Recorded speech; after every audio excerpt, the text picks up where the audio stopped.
नमस्कार दोस्तों, स्वागत है आपका अनुपम आईएएस एकेडमी पर। आज की वीडियो में हम लोदी वंश के इतिहास को देखेंगे। हम समझेंगे कि कैसे यह वंश उदित हुआ और इसके पीछे जो अफगान शाखा है वह कैसे काम करती है, यानी अफगान शाखा का यह वंश किस प्रकार से उदित हुआ, इस बात को भी हम समझेंगे। और एक सवाल जो अक्सर पूछा जाता है कि राजपूतों ने क्यों नहीं रोका उस समय लोदी वंश को जब यह स्थापित हो रहा था, क्योंकि उस समय राजपूत भी शक्तिशाली हो रहे थे, लेकिन उन्होंने लोदी वंश को रोका नहीं। तो इस प्रश्न को भी हम समझने का प्रयास करेंगे कि कैसे ये सारी घटनाएं हुई और कैसे लोदी वंश की स्थापना हुई। वीडियो को पूरा देखिएगा, तभी आप इसका पूरा लाभ उठा पाएंगे।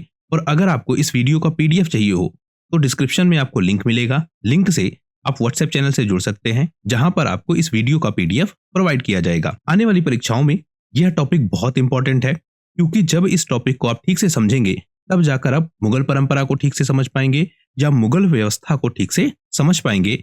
और जिस तरह के प्रश्न अब पूछे जा रहे हैं, जितने डायनेमिक्स प्रश्न पूछे जा रहे हैं, आपको हर टॉपिक को बहुत डिटेल से समझना होगा, तभी जाकर आप प्रीलिम्स में भी क्वेश्चंस के आंसर कर पाएंगे। तो मैं अनुपम तिवारी स्वागत करता हूं आपका अपने इस YouTube चैनल पर। तो देखते हैं हम लोदी वंश की स्थापना को। सबसे पहले हम यह समझे कि जो वंशों का क्रम है, क्योंकि जो लोदी वंश है वह दिल्ली सल्तनत का अंतिम वंश है।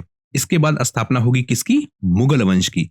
तो क्रम आप ध्यान रखिएगा। सबसे पहले गुलाम वंश, जिसको मामलुक वंश भी कहा जाता है। उसके बाद खिलजी वंश, खिलजियों के बाद तुगलक वंश, तुगलक के बाद सैयद वंश और सैयद के बाद लोदी वंश। यह एक शक्तिशाली वंश के रूप में होता है। लगभग 75 सालों तक यह शासन को चलाता है और बहुत परिवर्तन करता है और आधार प्रदान करता है, स्पेशली वैचारिक आधार, जिसके बाद जो मुगल वंश है उसकी स्थापना होगी। और मुगलों की जो नीतियां हैं उनमें भी हमको लोदी वंश का प्रभाव दिखेगा। तो हम सारी व्यवस्थाओं को काफी डिटेल से समझेंगे। लोदी के बाद मुगल, मुगल के बाद सूरी और फिर से मुगल वंश, उसके बाद ब्रिटिश शासन आ जाएगा। तो इस तरह से यह क्रम है, यह आप जरूर ध्यान रखिएगा। हम बात कर रहे हैं गुलाम वंश से लेकर लोदी वंश, इसी को कहा जाता है दिल्ली सल्तनत। यह आप ध्यान रखेंगे। तो हम देख रहे हैं लोदी वंश को स्थापना कब हुई? 1451 में। और इसकी समाप्ति कब हुई? 1526 में। और इसी के बाद मुगल वंश प्रारंभ हो जाएगा। तो इसकी स्थापना किसने की? स्थापना करने वाला व्यक्ति है बहलोल लोदी। और बहलोल लोदी है कौन? यह अफगान मूल का है, यह आप ध्यान रखेंगे। और यह दिल्ली सल्तनत अंतिम वंश है, यह भी आप ध्यान रखेंगे। अफगान वंश की एक शाखा दिल्ली सल्तनत पर अधिकार करती है और दिल्ली सल्तनत पर 75 वर्षों तक शासन करती है, जिसे कहा जाता है लोदी वंश। 1451 से 1526 तक। इसके प्रमुख शासक कौन कौन से हैं? तो 3 सबसे प्रमुख शासक हैं। सबसे पहला बहलोल लोदी 1451 से 1489 तक, फिर सिकंदर लोदी 1489 से 1517 तक, और अंत में इब्राहिम लोदी 1517 से लेकर 1526 तक। सबसे ज्यादा परिवर्तन हमको सिकंदर लोदी के समय दिखेंगे, और सिकंदर लोदी के समय इस वंश में कट्टरता भी आएगी, यह भी आप ध्यान रखेंगे। हम इसको काफी डिटेल से कवर करेंगे। तो 3 प्रमुख शासक हैं, बहलोल लोदी, सिकंदर लोदी, इब्राहिम लोदी। इन तीनों के नाम आप ध्यान रखिएगा और खास करके इनका क्रम भी आप ध्यान रखिएगा। पहले बहलोल, फिर सिकंदर और फिर इब्राहिम, क्योंकि इस तरह के क्रम भी आजकल पूछे जा रहे हैं। तो अब हम देखते हैं बहलोल लोदी को। यह लोदी वंश का संस्थापक है और इसने जो व्यवस्था अपनाई या इसने जो रणनीति अपनाई लोदी वंश की स्थापना के पीछे, वह क्या थी? एक तो अफगान सरदारों को इसने इकट्ठा किया, उनको एकजुट करके इसने लोदी वंश की स्थापना की। उसके अलावा जो सैयद वंश है, जो उस समय कमजोर हो चुका था, उसकी कमजोरियों का लाभ उठाया। और जो इसकी व्यक्तिगत योग्यता है, इसकी बहलोल लोदी की, वह काम में आती है। यह तीनों चीजें मिलकर लोदी वंश की स्थापना के पीछे आधार बनती हैं। तो अफगान सरदारों की एकजुटता, सैयद वंश की कमजोरी और बहलोल लोदी की राजनीतिक कुशलता, यह तीनों आपस में मिलते हैं और मिलकर लोदी वंश की स्थापना करते हैं। तो प्रक्रिया क्या है?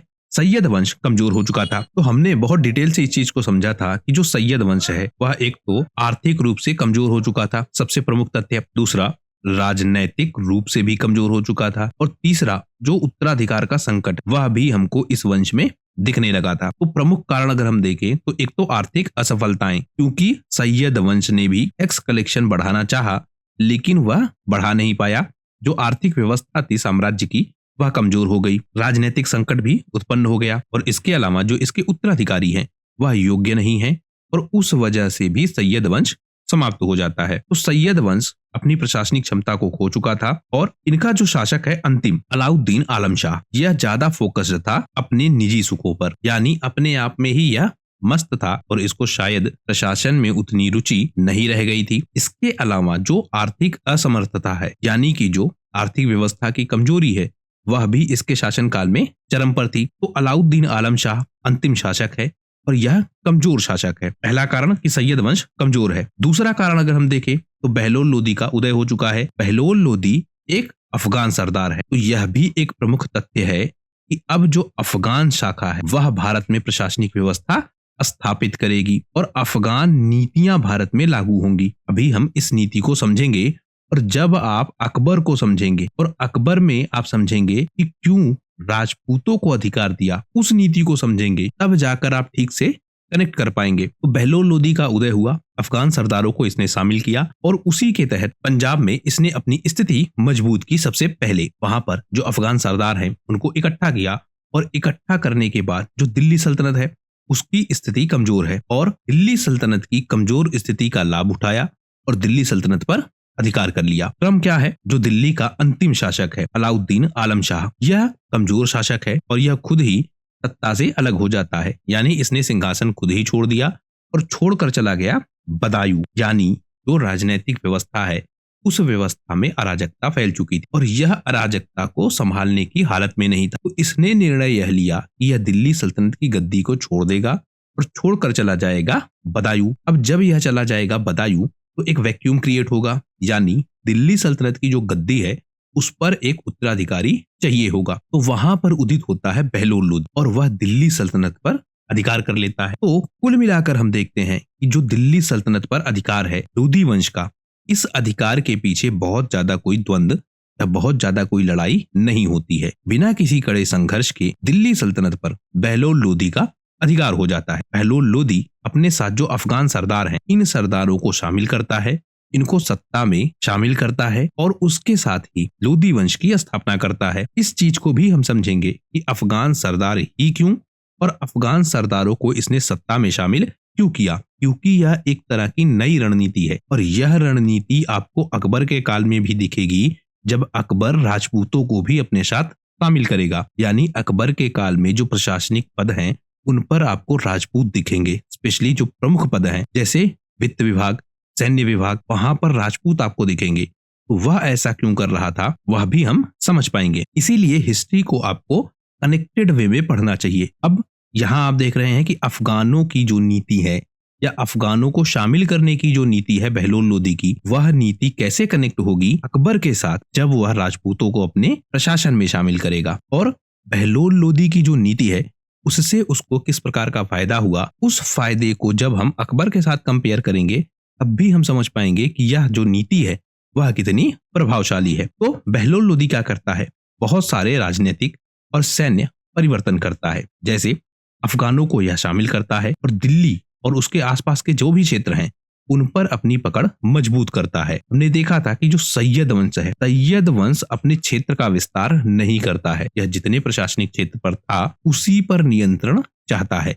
लेकिन बहलोल लोदी अब परिवर्तित नीति के साथ आएगा, वह दिल्ली के बाहर के क्षेत्रों पर भी अधिकार कराएगा, जो भी इसके विरोधी हैं उनके खिलाफ सैन्य अभियान करेगा। अब यह युद्ध की नीति अपनाएगा जो सैयद वंश छोड़ चुका था। युद्ध की नीति से जो छोटे राज्य हैं और जो विद्रोही हैं उनको यह कुचलेगा, उन्हें दिल्ली सल्तनत में या दिल्ली सल्तनत के अधीन शामिल करेगा। इससे जो लोदी वंश की स्थापना है वह प्रभावशाली तरीके से होगी और दिल्ली सल्तनत में एक अफगान शक्ति की स्थापना होगी। यानी बहलोल लोदी अफगानी है और यह दिल्ली सल्तनत पर अधिकार करता है। अफगानी शक्ति की स्थापना होती है दिल्ली सल्तनत में। बहलोल लोदी अपनी न्याय व्यवस्था के लिए और अपनी शांति व्यवस्था के लिए भी काफी फेमस है। यानी दिल्ली सल्तनत में इसने शांति व्यवस्था को भी स्थापित किया और न्याय व्यवस्था को जो सैयद काल में बहुत डिस्टर्ब हो चुकी थी उसको भी फिर से स्थापित करने का प्रयास किया। अब हमारे मन में यह प्रश्न उठ सकता है कि जो यह बहलोल लोदी है यह अफगानों पर इतना डिपेंडेंट क्यों है, क्यों यह अफगानों को सत्ता में हिस्सेदारी दे रहा है। माना यह खुद अफगान है तो अफगान से आता, दिल्ली सल्तनत पर अधिकार करता और स्वयं सुल्तान बन के पूरा नियंत्रण अपने हाथों में रखता। क्यों इसने अफगानों को शामिल किया सत्ता में? स्पेशली यहाँ आप ध्यान रखेंगे सत्ता में शामिल करने का मतलब जो निर्णय है जो एक सुल्तान को लेना चाहिए उन निर्णयों में भी अफगानों का हस्तक्षेप होगा। यानी उन निर्णयों में भी अफगान अपनी भूमिका दिखाएंगे। तो क्यों कर रहा था ऐसा बहलोल लोदी, यह हम समझना चाहते हैं। सबसे पहले जो अफगान सरदार हैं, यह सरदार काफी ताकतवर हैं और बहलोल लोदी यह चाहता है, या उस समय की परिस्थितियां ऐसी हैं कि बहलोल लोदी को यह करना पड़ता है, जो अफगान सरदार हैं इनको सत्ता में स्थान दिया जाए। क्यों? यह एक तो खुद अफगान का है और अफगान जो सरदार हैं वह इसकी सहायता करते हैं जब अपने साम्राज्य का यह विस्तार करता है। पहले स्टेज पर यह पंजाब में नियंत्रण स्थापित करता है, उस समय भी अफगान सरदार इसकी मदद करते हैं। दूसरा, जो अफगान सरदार हैं इनकी व्यवस्था क्या है कि एक तो यह शक्तिशाली हैं, दूसरे स्वतंत्रता के साथ अपना शासन चलाते हैं। इसको आप ऐसे समझिए, जो अफगान सरदार हैं, एक तो इनका सरदार होगा, सरदार छोटे छोटे क्षेत्रों पर अपना नियंत्रण रखेगा। सरदार की अपनी क्या होगी? सेना होगी। हर सरदार की अपनी सेना होगी और जो सेना है वह सरदार के प्रति ही समर्पित होगी। तो क्या हो रहा था कि ये जो सरदार है, ये सारे सरदार मिलकर इसी बड़े क्षेत्र पर अधिकार करते हैं और अधिकार करने के बाद जो वह क्षेत्र है, व्यवस्था क्या बनी है? आपस में अब यह नहीं लड़ेंगे बल्कि मिलकर पूरे क्षेत्र पर अपना शासन चलाएंगे। तो यह जो पूरी व्यवस्था है वह इस तरह से चल रही थी और यह भी डर था कि अगर इनको हिस्सेदारी ना मिलती, तब प्रशासन में अगर इनको हिस्सेदारी ना मिलती तो यह विद्रोह कर सकते थे और अगर विद्रोह करते तो जो शक्ति है वह शक्ति नष्ट होती, क्योंकि अलग अलग अफगान सरदार हैं, सारे शक्तिशाली हैं। आपस में अगर यह लड़ना प्रारंभ कर देते तो शायद इनका जो प्रभाव है दिल्ली सल्तनत पर वह स्थापित नहीं हो पाता। ये समस्या आप देखिए राजपूतों के, राजपूत इस तरह की रणनीति के साथ आगे नहीं बढ़ पाते हैं। राजपूत आपस में ही क्या होते हैं? लड़ते रहते हैं, मतलब अपना ही वर्चस्व स्थापित करने के लिए राजपूत आपस में ही लड़ते रहते हैं। वहीं जो अफगान हैं वह एकजुटता दिखाते हैं, सत्ता में हिस्सेदारी सुनिश्चित करते हैं और उसके साथ यह दिल्ली सल्तनत पर अधिकार कर लेते हैं। तो एक तो बड़ा कारण यह हो गया। दूसरा, जो अफगान परंपरा है वह भी हमको दिखती है। जैसे जो अफगान समाज था वहां पर सत्ता का विकेंद्रीकरण और जो सामूहिक नेतृत्व है वह परंपरा पहले से ही चल रही, जो मैंने आपको इस एग्जाम्पल में बताया। यानी कि व्यवस्था क्या चल रही थी? एक बड़ा क्षेत्र होगा, उस बड़े क्षेत्र पर जो सरदार होंगे वह आपस में मिलकर निर्णय लेंगे और आपस में युद्ध नहीं करेंगे। यह व्यवस्था चल रही। सबके पास शक्ति है और सामूहिक रूप से इसी क्षेत्र पर प्रशासनिक नियंत्रण स्थापित किया जाए, यह अफगान परंपरा का हमको भाग मिलेगा और यही परंपरा दिल्ली सल्तनत में भी स्टेब्लिश होती है। अफगान इसीलिए साथ दे रहे हैं। इसके साथ साथ जो राजनीतिक स्थिरता है उसको बनाए रखना जरूरी था बहलोल लोदी के लिए। क्यों? अगर अफगान सरदार आपस में लड़ने लगे तो दिल्ली सल्तनत का जो यह उत्तराधिकारी बना है यानी बहलोल लोदी, यह अपनी सत्ता को खो सकता था और इसके लिए यह जरूरी था कि एक अगर इसको स्थिर शासन व्यवस्था स्थापित करनी है एक बड़े क्षेत्र पर और एक लंबे समय तक अपने शासन को कंट्रोल रखना है, तो इसके खिलाफ विद्रोह ना हो, इस बात की यह पूरी कोशिश कर रहा था। तो राजनीतिक स्थिरता बनाए रखना यह भी कारण है। इसके अलावा जो सैन्य व्यवस्था है उसको यह शक्तिशाली करना चाहता था। जो अफगान सरदार हैं यह शक्तिशाली थे, अपने अपने इलाकों में इनके पास सेना थी, यानी जितने भी अफगान सरदार थे यह योद्धा थे, यह लड़ने वाले लोग थे, सबके पास सैनिक थे। और जब इस शक्ति को इसने इकट्ठा कर लिया, इसने बहलोल लोदी ने, तो इसके लिए आसान हो गया कि अपनी प्रशासनिक व्यवस्था को और अपनी सैन्य व्यवस्था को यह विस्तारित कर सके। तो अफगान सरदार जो शक्तिशाली हैं उनको यह एकजुट रखना चाहता था और उनकी सहायता से अपने क्षेत्र का विस्तार करना चाहता था। इसके अलावा कारण जो दिल्ली सल्तनत है उसको जब यह देखता है, यानी कि जो दिल्ली सल्तनत कमजोर हुई पिछली सैयद वंश के समय, उसका जब यह एक्सपीरियंस लेता है कि क्यों ऐसा हुआ, तो मिलता है इसको कि जो आपसी सरदार है वह आपस में लड़ रहे थे, यानी जो दरबारी राजनीति थी वह बहुत हावी थी। सत्ता के जो भी लोग थे वह आपस में लड़ रहे थे। तो इसने क्या प्रयास किया कि जो प्रशासनिक नीतियां हैं और जो सरदारों की व्यवस्था है उनमें विकेंद्रीकरण किया जाए, यानी कि सबको अधिकार दिया जाए और ऐसी व्यवस्था स्थापित की जाए कि जो यह सरदार हैं इनको ऐसा लगे कि इन्हीं का जो है क्या है प्रशासन है, यानी हर सरदार को कहीं ना कहीं डायरेक्ट या इनडायरेक्ट यह लगे कि वह भी क्या है सुल्तान है। इससे क्या होगा,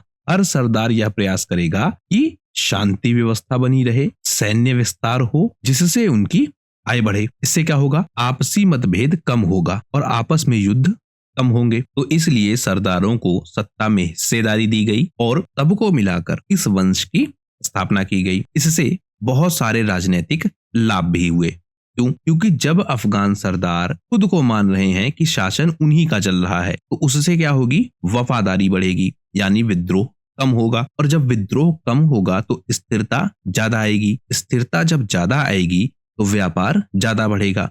व्यापार जब ज्यादा बढ़ेगा तो टैक्स का कलेक्शन ज्यादा बढ़ेगा।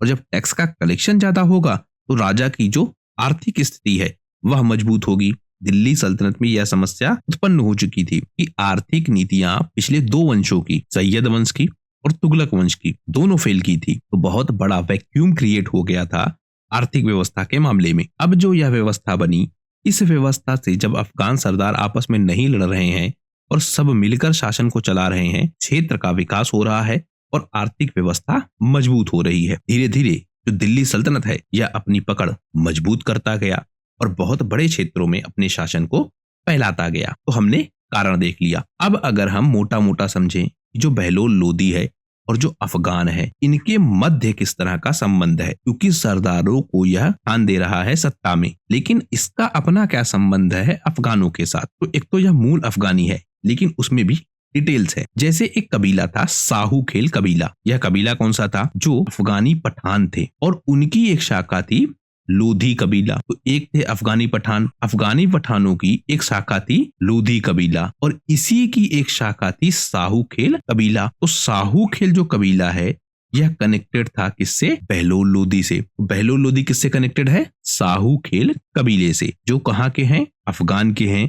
अफगान में भी क्या है? पठान है, यह आपको ध्यान रहेगा। तो इस कबीले की उत्पत्ति हुई थी और अफगानिस्तान के क्षेत्र में यह एक समुदाय के रूप में उदित हो गया। लोदी कबीला की यह शाखा है, यह भी हमने देख लिया। जो यह कबीला है इसकी प्रशासनिक भूमिका और सैन्य भूमिका एक लंबे समय से बनी हुई थी, यानी कि एक समुदाय के रूप में यह कबीला प्रशासनिक भूमिका में और सैन्य भूमिका में बना हुआ था। इसी कबीले में बहलोल लोदी का जन्म हुआ है। तो अफगान कबीले से यह कनेक्टेड है डायरेक्ट। पहली चीज तो यह हो गई। दूसरी चीज, जिस कबीले में इसका जन्म हुआ साहू खेल कबीले में, उसी कबीले का इसका पिता भी है मलिक काकू, इसके पिता का नाम है। तो जो यह मलिक काकू है यह इस साहू खेल कबीले में एक नेता है, यानी साहू खेल कबीले में इसका जन्म हुआ है, लेकिन इसका पिता इस कबीले को लीड करने वाला व्यक्ति है, यानी नेतृत्वकर्ता की भूमिका में है। तो मलिक काकू इसका पिता है और इसी कबीले की एक शाखा आती है जो भारत में अपनी पकड़ बनाती है। तो हमने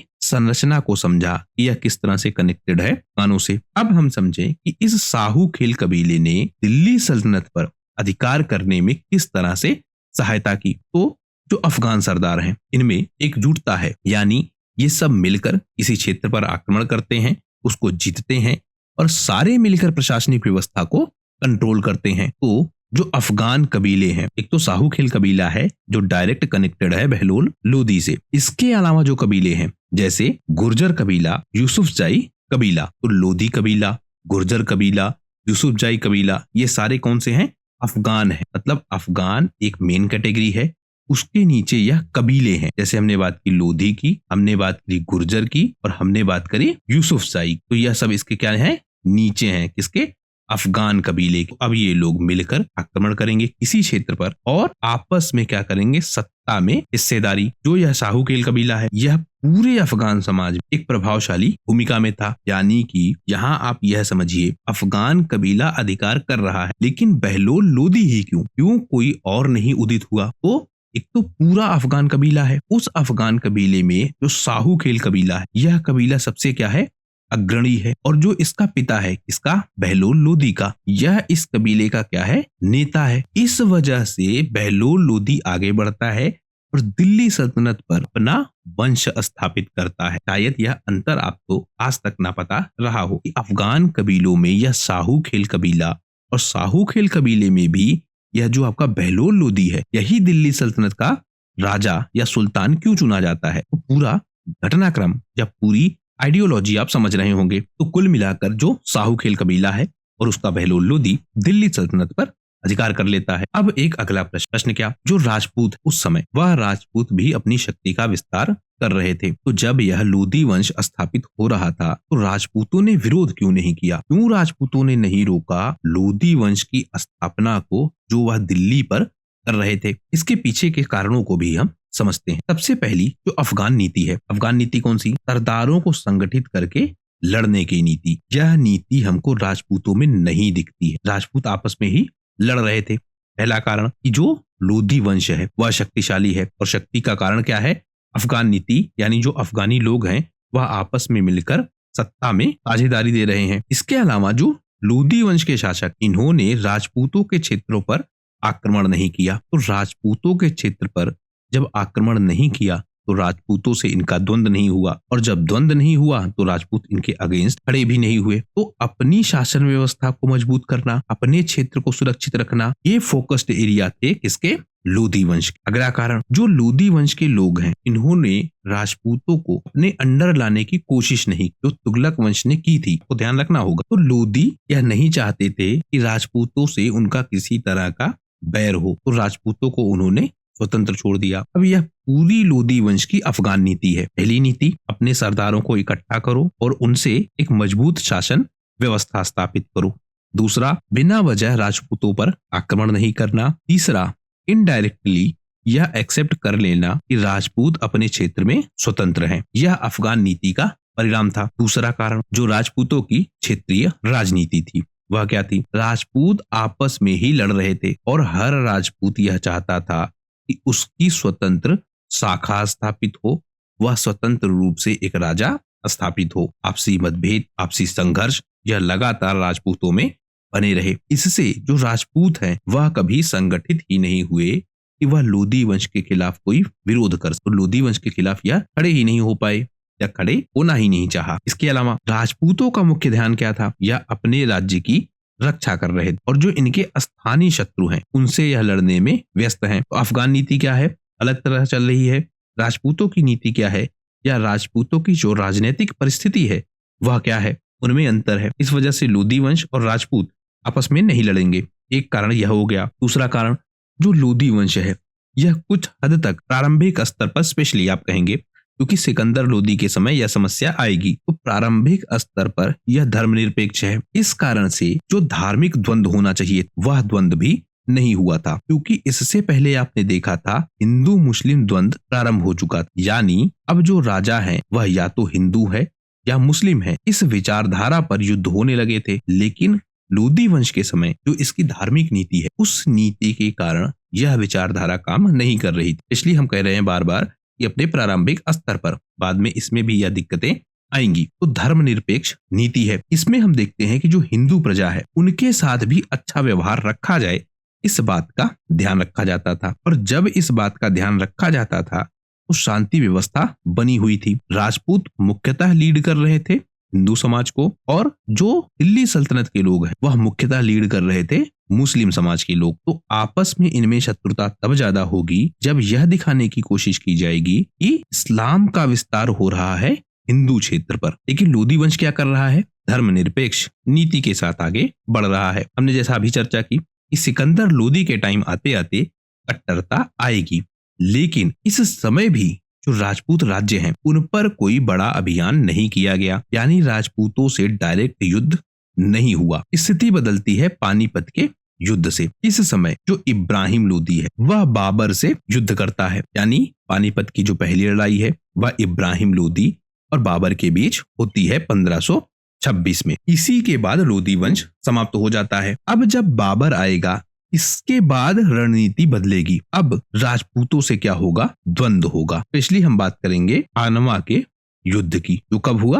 1527 में। तो 1526 तक जब तक लोधी वंश है तब तक राजपूतों से द्वंद्व नहीं होगा दिल्ली का। लेकिन 1526 के बाद जब मुगल वंश आएगा तब यह द्वंद्व प्रारंभ होगा। तब 1527 से जब राणा सांगा के साथ युद्ध होगा, तो नीति बदलेगी बाद में। इसके अलावा हम देखें जो भौगोलिक कारण है वह भी हमको स्पष्ट रूप से दिखते हैं। ऐसे तो लोधी वंश है, इसका क्षेत्र क्या है? यह उत्तर भारत में और दिल्ली के क्षेत्र पर केंद्रित है। राजपूत कहाँ है?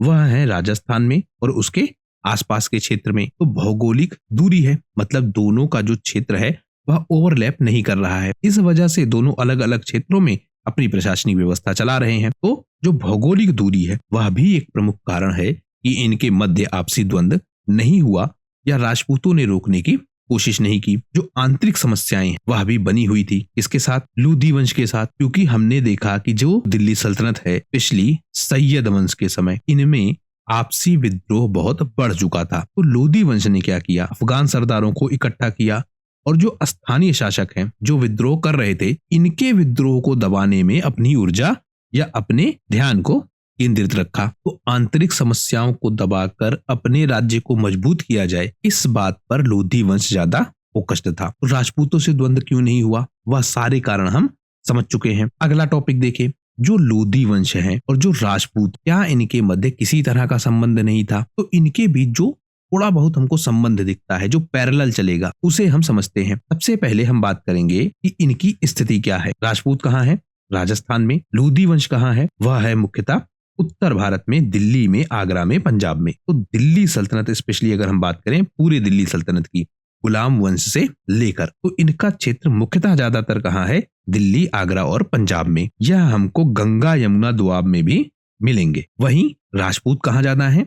वह है आपके राजस्थान में और उसके आसपास के क्षेत्र में। राजपूत अपनी शक्ति को बढ़ा रहे थे और स्वतंत्र रूप से अपने क्षेत्र में शासन चला रहे थे। जब समय आता है सिकंदर लोधी, उस समय हम देखते हैं कि इसने उस समय कोशिश की कि राजपूतों को दबा दिया जाए, स्पेशली ग्वालियर के क्षेत्र में। तो ग्वालियर और उसके आसपास के क्षेत्र में इसने कोशिश की कि राजपूत शक्ति को दबाया जाए, उनको अपने अधीन लाया जाए, एक प्रयास यह करेगा। लेकिन जो राजपूत हैं वह अपनी स्वतंत्रता बरकरार रख सके, यानी राजपूत शक्तिशाली थे। कोई बहुत बड़ा संघर्ष नहीं होता है, कोई बड़ा युद्ध नहीं होता है, छोटे मोटे विवाद हमको सिकंदर लोधी के समय दिखते हैं। जब समय आता है इब्राहिम लोधी का, तो उस समय जो लोधी वंश है अब वह भी समस्याओं से घिर जाएगा। पिछली जो इसकी आंतरिक समस्याएं हैं और उनमें जो विद्रोह है वह अब लोधी वंश में भी होने लगेंगे। तो इस समय जो मेवाड़ का क्षेत्र है, यानी जो राजपूत वंश है, वहां पर राणा सांगा का प्रभाव बढ़ रहा था और राणा सांगा अपनी शक्ति को